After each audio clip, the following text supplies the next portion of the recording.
What's up guys, Luke here, and today I want to talk about the possibility of losing one of the MVPs over the last few years. There is likely no better MR point earning card than the American Express Gold Card. 4 times on dining, 4 times at US supermarkets really makes this one of a kind in the space. Not to mention one of the most popular cards in the entire game. But the $250 annual fee makes it a card that I have to constantly monitor to make sure it's still getting enough value. MR points are by far my favorite currency, but can I afford to pay money for the privilege of holding the card without getting optimal value from it? I've tried to justify canceling this card before, and I've always talked about the main reasons why, and it's the credits. The credits force me to spend outside of how I would normally spend. I 100% hate how they are split up $10 each month and only in very specific categories like Grubhub or Uber Eats.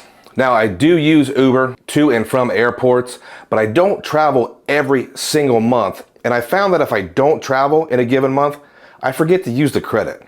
Why? Well, I don't really enjoy ordering $6 breakfast burritos that cost $32. See, when I order food through Uber Eats, I also end up with enough fees that it makes me feel guilty for even using the credit to begin with. I estimate I leave around $60 of unused credit on the table, and I overpay by at least $50 on that food yearly. So out of the $240 yearly credits, I may get $130 out of that. So that leaves me with an effective annual fee of around $120. Do I think this is a good deal? Yeah, I think it's fine, but is it optimal? Well, let's talk about it. Now, I want to reveal that today and in the past, I have tried everything to justify canceling the American Express Gold Card, but I have not been able to do it. Today, I want to be honest with myself and take a look at the math when considering some alternatives. I'm going to get the calculator out and I'm going to see if any other setup can beat the Gold Card with how my family spends. I'll be using the following calculations. $6,000 spent yearly in dining and $12,000 spent yearly at US supermarkets. This is fairly conservative. I'm going to compare the American Express Gold Card to the City Premier Card and to a cashback setup. I wanted to include Chase, but since Chase falls so short when it comes to groceries, it's just not worth the time. Since we're going to be talking about a few different cards today, I want to remind you that if you want to support the channel or if you need any more information on the cards we do talk about, check out my card link in the description. Using the link really supports the channel and it helps me deliver mostly sponsor-free content that you guys prefer. So let's check out how the Amex Gold Card earns first so we can then compare and see if there is a better way for me to earn. For the purpose of this exercise, I'm going to value transferable currencies at 2 cents per point.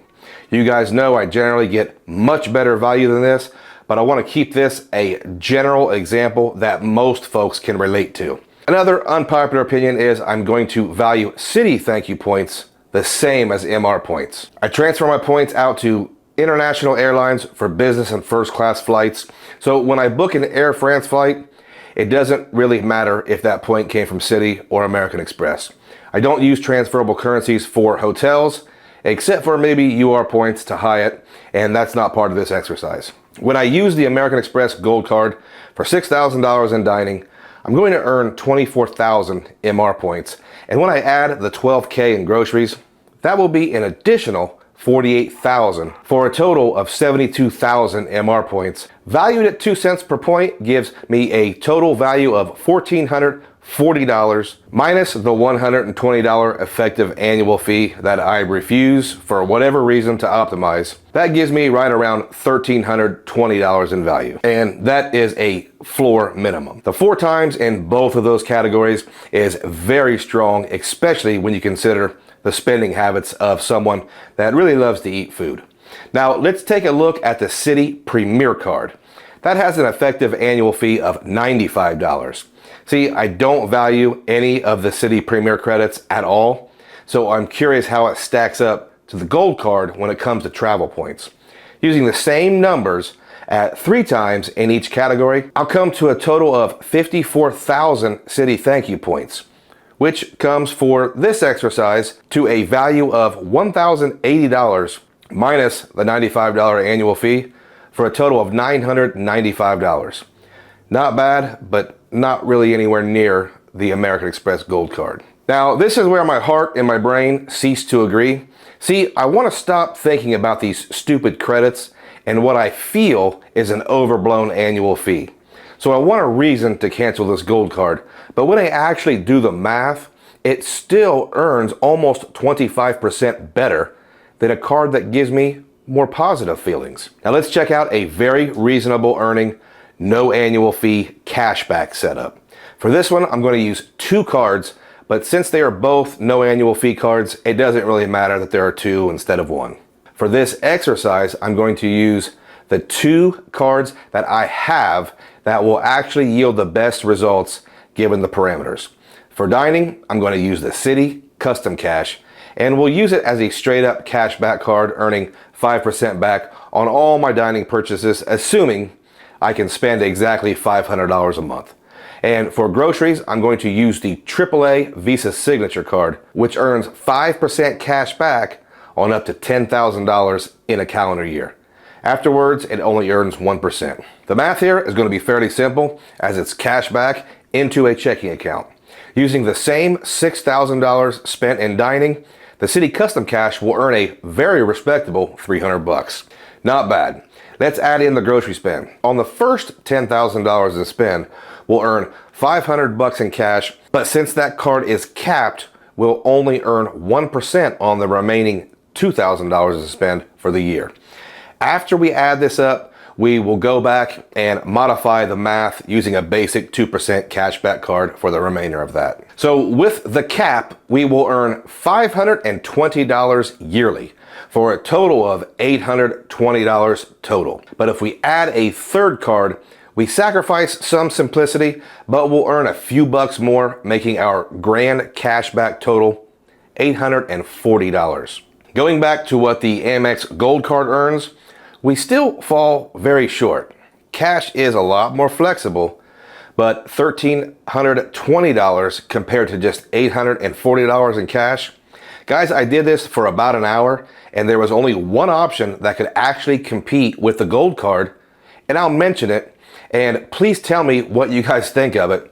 Is it worth the huge hassle? If one were so inclined to use the Chase Ink Cash Card at office supply stores like Staples and purchase gift cards to the grocery store and to the restaurants they normally visit, they could potentially earn 5 times Chase UR points on that entire spend. Remember, the Chase Ink Cash has a $25,000 cap, and we only need 18 grand for these 2 categories annually. The Chase Ink Cash, which has no annual fee, could potentially earn a total of 90,000 UR points, worth around $1,800. Now, with this strategy, we have to ask a few questions. Are you comfortable applying for business credit cards? Are you comfortable using a business credit card for things that may not be business spend? And finally, do you think you could actually take that many trips to the office supply store to purchase the gift cards? I guess if you were super efficient, you'd only need to make that trip once a month at most, and that wouldn't take too much time, but those are legit questions. Now, with this video, I really went down the rabbit hole, and that's something I think a lot of us do at some point when we're trying to optimize our spend. And I'm embarrassed to admit, at some point, I have or I will try all of these strategies. But let's get back to the question and the main topic of this video. Is it time to cancel the American Express Gold Card? Well, with these random examples to compare and contrast, it looks like the Gold Card, with its monthly credits, really is still the best card in the game if it matches your larger spending categories. After 2 years of trying to figure out how to get rid of it, I am done. I'm beaten. You win, Amex Gold Card. We didn't even get around to talking about the American Express customer service or the hotel collection. I've tried so many different card combinations, and I have not been able to beat the Gold Card in any conventional way. So I'm going to stick with it. I'm going to recommend this card to anyone that shops at US supermarkets or grocery stores. Who is the American Express Gold Card for? I'm assuming most of us eat out at least occasionally. So anyone who travels, even a couple times a year and actually shops at a supermarket or grocery store in the United States will likely get great benefit from using the gold card for those everyday categories. Who is this card not for? Well, if you live with your parents and eat their food, or if you just don't shop at the grocery store. Some folks go to a Walmart or a warehouse type place like Costco, then you might do better with a different card.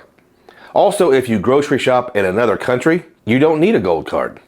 Finally, if you do not travel and you don't plan on ever traveling, then MR points won't do you much good, and I would recommend a good cashback setup. Guys, what are you using for your dining and grocery purchases and why? I was recently approved for the AAA Visa Signature, so that was the inspiration of this video, and I'm actually almost laughing at myself because now that I have it and I've done this math, I think I may have made a mistake. In any case, the AAA card will come in handy for my cashback cycles like the one I'm currently in. Guys, also comment below with any other examples I could have used to compare with the Amex Gold Card. And also, remember to use my card link in the description below. As always, guys, if you stayed all the way to the end, I appreciate you and I thank every single one of you.